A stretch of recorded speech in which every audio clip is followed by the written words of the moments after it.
গত রবিবার সকালে জানলা খুলতেই দেখি আকাশটা বেশ মেঘলা।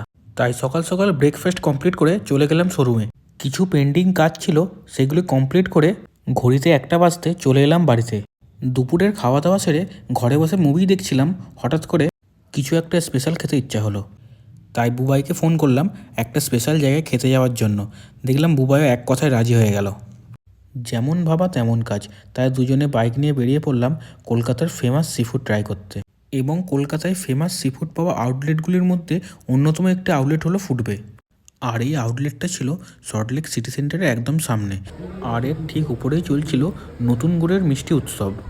তো আর দেরি না করে আমরা অর্ডারটা দিয়ে দিলাম। আমরা অর্ডার দিয়েছিলাম চিলি অক্টোপাস এবং চিলি স্কুইড। এগুলি কমপ্লিট করে আমরা নিয়েছিলাম এখানকার most recommended signature dish bricked fish with cheese. এরপর আমরা একটু এদিক ওদিক ঘোরাঘুরি করে কলকাতা বুক ফেয়ারের ভিড় দেখতে দেখতে চলে এলাম বাড়িতে। Till then tata.